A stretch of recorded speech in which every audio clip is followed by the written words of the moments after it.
I hereby conferred on the players the 11-man technical team with national honor of officer of Niger.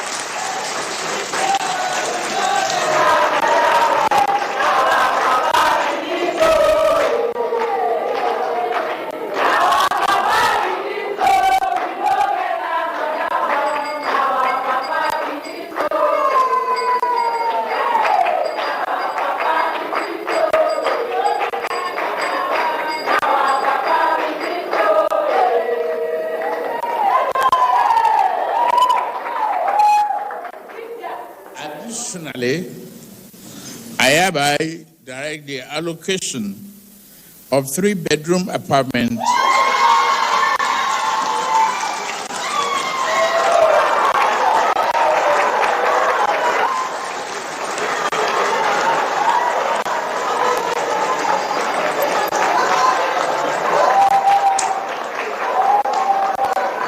to each of the players and technical crew in our Renew Hope Estate.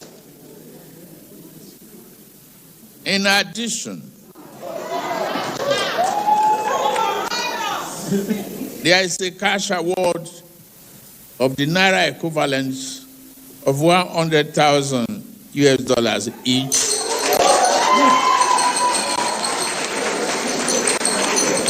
to the 24 players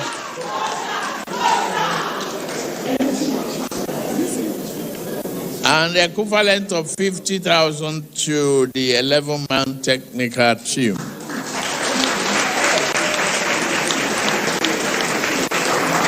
Once again, I congratulate you, and I will continue to pray for you.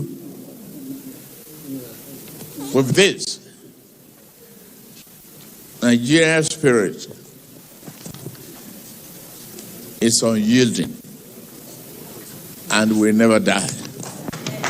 God bless you. Hello everyone. To start with, I would just call this Nigeria reward system being broken. I mean, how do you explain this? Dedicating 35 years of your life to dangers, underappreciated job, working long nights, standing in the rain, risking your life in civil unrest, and escorting dignitaries and celebrities alike. You wear a worn-out uniform, underpaid and overworked, dreaming of retirement, only to walk away with 2 million naira. No house, no health benefits, and a very tiny pension.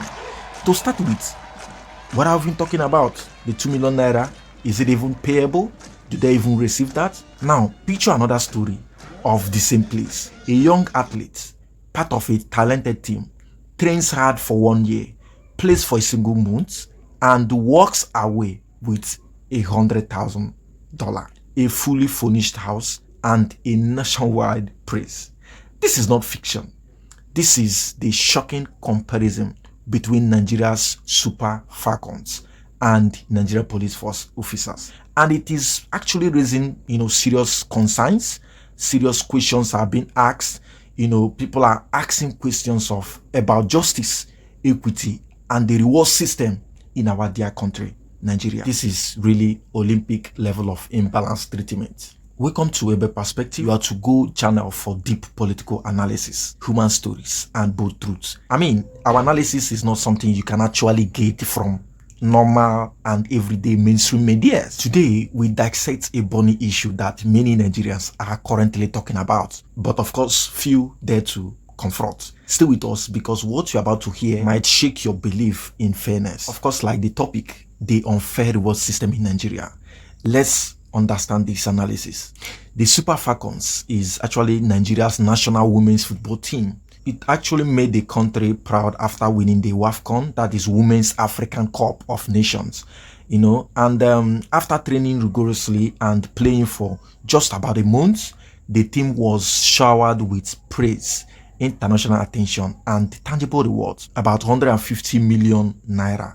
That is equivalent to $100,000 each. And the houses to their names. Because yes, this success is commendable. Their performances has elevated Nigeria global image in sports. It has also empowered women and inspired a new generation, like Tinubu rightly said. But that is only quarter of what the picture represents. Let's take a tip on the police officers' treatment. Forgotten after years of loyalty. Police officers in Nigeria live a completely different reality. From traffic control in blazing sun to battling armed robbers and facing riots, they endure extreme working conditions. Many are deployed without life insurance, proper weapons, or even fair allowances. They are used for VIP escorts, public protections, and national security for decades. After 35 years of service, most retire with just 2 million naira, equivalent to $1,500. No house, no proper medical insurance, and a pension barely keeps with inflation. Could you imagine this?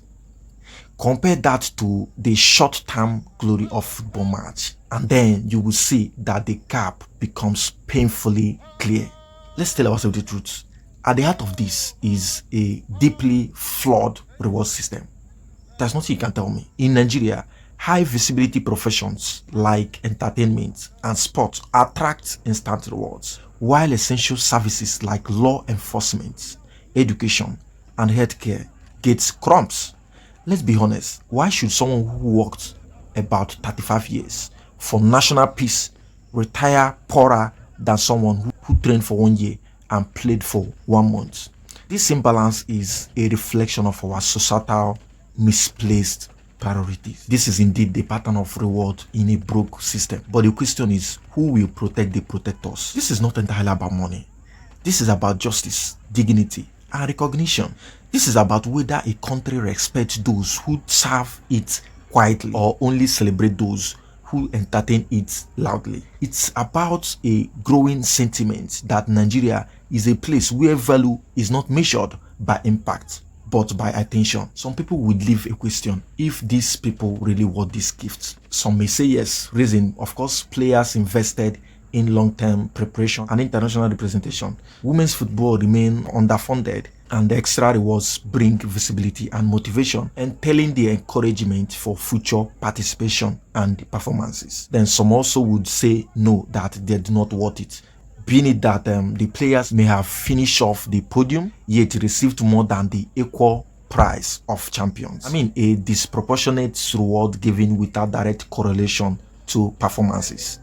In contrast, civil servants like police officers or teachers who serve for decades retire with just 2 million naira, and that 2 million naira is even being shortened, yet receive no public recognition. The 150 million per player award was symbolic and not tied to performance or CAF regulations. Therefore, while the gesture may seem generous, its symbolic weight overshadows performance-based fairness and highlights a systemic favoritism in how national contributors are rewarded. To me, sometimes I ask, if these politicians actually know what governance is, no one is actually not happy about the reward, or if they are supposed to be rewarded this way or not. But if there should be a reward, what about those that have served in long-time services? If the tournament prize is actually $1 million, why would the federal government budget over 2-point-something million to just reward the players? Isn't that being miscalculative? So the question is, why would the government borrow to reward these people? 150 million naira for one player. That's more than what most hardworking Nigerians will ever see in their entire lives. Even those who serve the country for 35 years. Isn't that a big joke? Think about the average Nigerian workers. A police officer, nurse, soldier, a teacher, the Nigerian doctors. 70,000 naira or 150,000 naira per month. How much would that give you? That's less than 2 million naira a year.